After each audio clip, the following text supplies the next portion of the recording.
Hi everybody, Tim Martinez with the Columbian 360 Preps with another episode of Prep Talk. You know, when I started out this episode on Prep Talk back in August, the idea was I would put out another episode every couple weeks, but it's been about a month since the last time I put up an episode because the start of the high school football season has been very crazy, very busy. A lot of things we've been working on, so I've got a lot of things I want to talk to you in future episodes, things about our Athlete of the Week presentations, and high school football rankings, and RPI. Got a lot to say on RPI. But today, what I wanted to talk to you about is a project that I was working on and published this week, sort of marking the 50th anniversary of the first game ever played at McKenzie Stadium.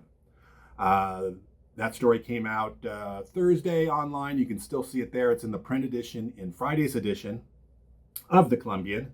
So in doing this story, I kind of went back into our archives here at the Columbian and I fished out a bunch of old photos that I think I wanted to share with you because I think it gives a lot of perspective of the history around Evergreen High School as well as the construction of McKenzie Stadium.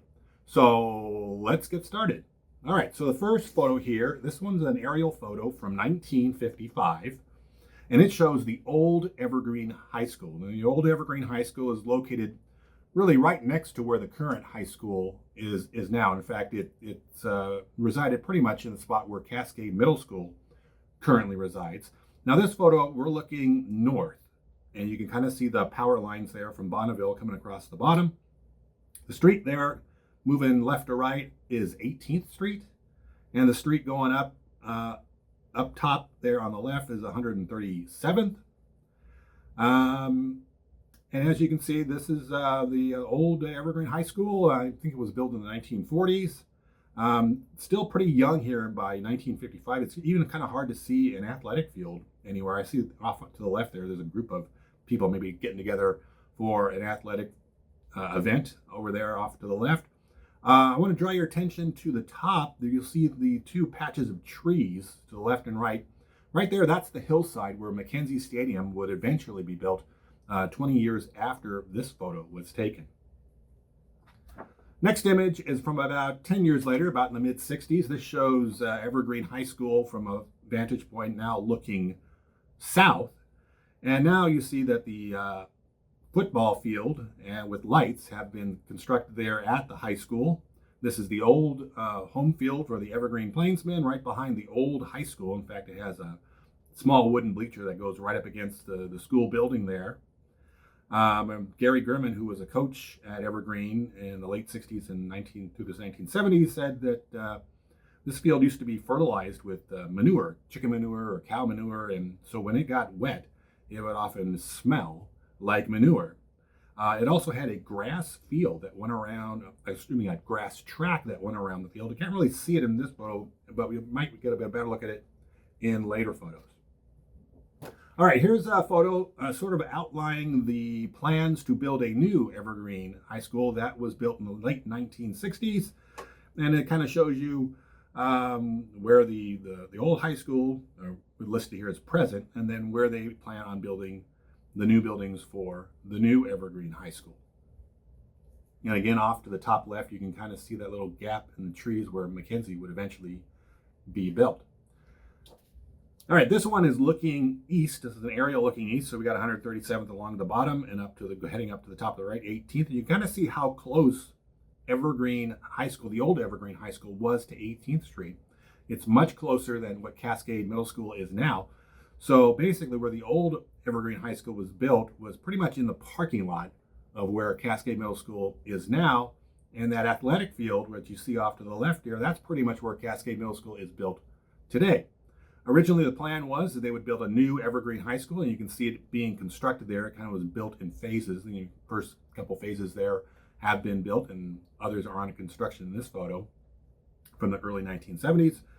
And then the new Cascade Middle School would open up in the buildings of the old Evergreen High School, and it resided there for many years until about the 1990s when the new Cascade Middle School was built back on that athletic field that you see off to the left, and the old buildings were torn down, and that's where the pretty much the parking lot was constructed there, and a little bit of the athletic field that is there now. All right, here's a photo from 1975. You see the completed Evergreen High School as pretty close to how it looks today. It's all completed there, and up to the top of the photo is the old Evergreen High School, which would then become the new Cascade Junior High, and the old football field where the Evergreen High School football team would play. And this photo kind of takes us to the next photo, and this is from 1974, a very faded photo of the McKenzie Stadium being built in the summer of 1974, concrete grandstand on a hillside there. Original plans had this grandstand to be covered, but budget kind of cutbacks caused it to just be an open air grandstand, a much smaller version than the grandstand that on the south grandstand that we see at McKenzie Stadium today. We'll get a better look at that in a future photo. Here's a photo from the completed stadium in the fall of 1974, along with the track around it. You kind of see the open area to the north of the stadium there, and there was no north grandstand in the original construction of the stadium. Here's a shot. It's another aerial from that earlier one we saw with the completed version of Evergreen High School. Now this one's looking south, and now we can get a really good look at what McKenzie Stadium looked like when it first opened. It's a much smaller grandstand than it is now. There's no roof on it, and you can kind of look down on the visitors sideline there on the other side, a very small grandstand on that side as well.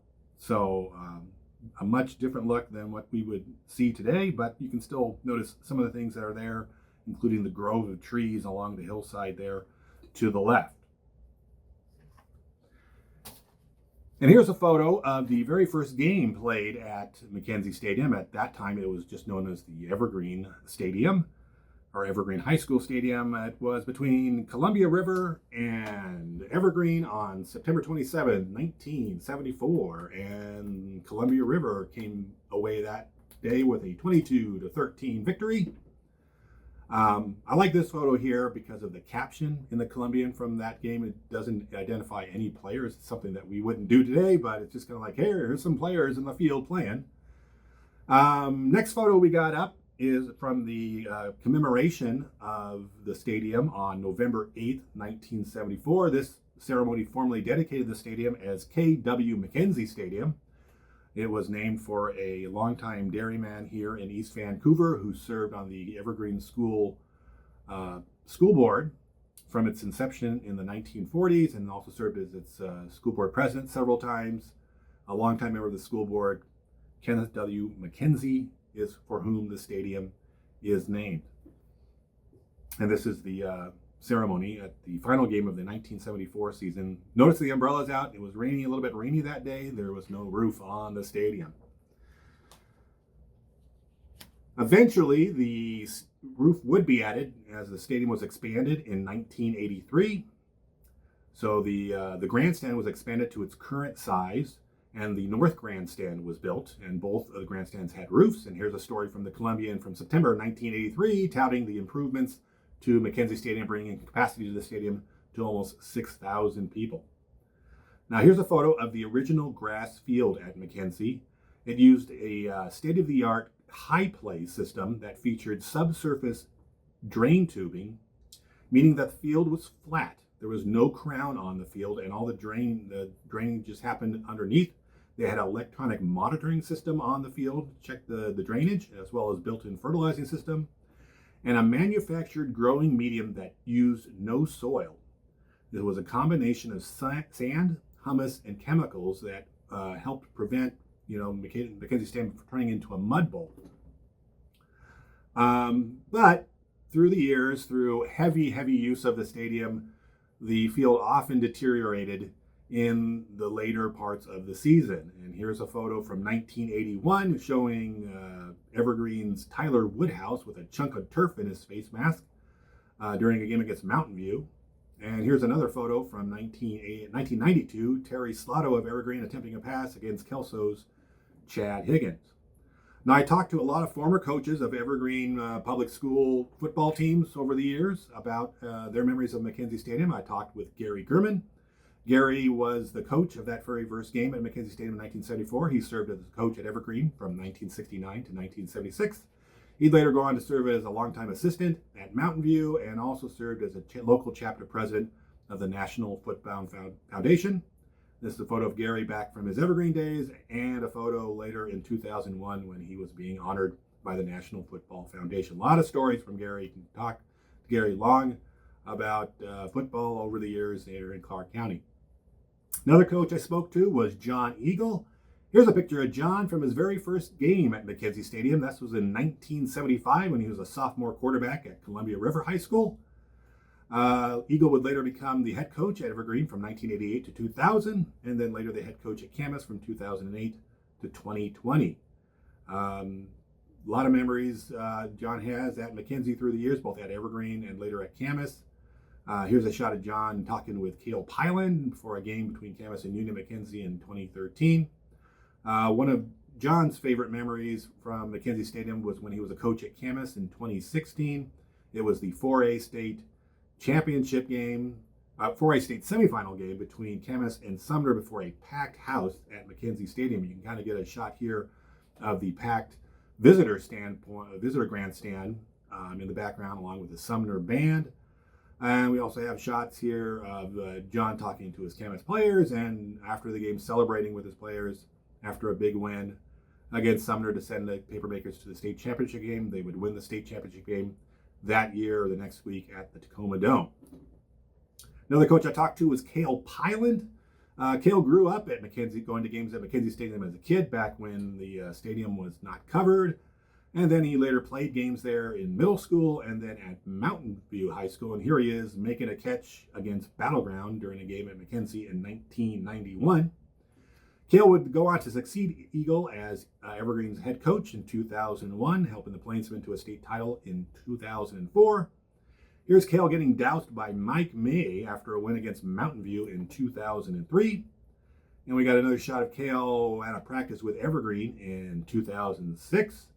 He would later become the head coach at Union. We got a shot of him working through a practice with the Titans in his early years at Union. One of Cale's favorite memories was a 2008 3A state quarterfinal game against Ferndale in which Dex Homer broke through late to block a field goal. Here's a series of photos of Dex coming through and blocking that kick. The blocked kick, the ball was later picked up by Mitch Saylor, who ran it back 65 yards for a game-winning touchdown in the closing seconds, sending the Titans on to the 3A state semifinals. The original AstroTurf field at McKenzie Stadium was installed in 1999, and it was later replaced in 2012.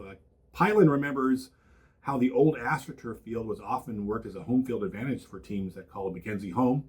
In those later years, many schools around the state had already moved to the field turf version of artificial surface, which is the surface that is mostly in use today. So when teams came down to McKenzie, they would come on this very hard, compacted AstroTurf field at McKenzie and not know exactly what to make of it. So a little bit of a home field advantage for the local teams there. I also spoke with Adam Matheson. He was the head coach at Mountain View from 2008 to 2022. Here's a shot of Adam in his favorite Hawaiian Thunder shirt prior to a game against Ferndale at McKenzie Stadium in 2017.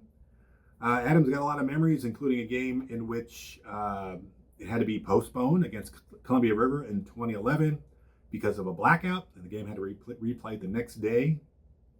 And neither Adam nor his assistant coaches went to bed last night. They just stayed up all night, eating cheeseburger, drinking Dr. Pepper, and reviewing game film that helped the Thunder come away with a playoff clinching win that year. Here's a shot of Adam down in the locker room under the North Grandstand, talking to his players, and another shot of him talking to the players after a game at McKenzie. So there you have it. It is a pictorial review of the 50 years of McKenzie Stadium. Hope you enjoyed this little trip down memory lane. If you want to read more about some of the anecdotes that some of the coaches shared about their memories of McKenzie Stadium over the years, you can read the full story at Columbian.com and at 360preps.com. This has been another episode of Prep Talk. Thanks for watching.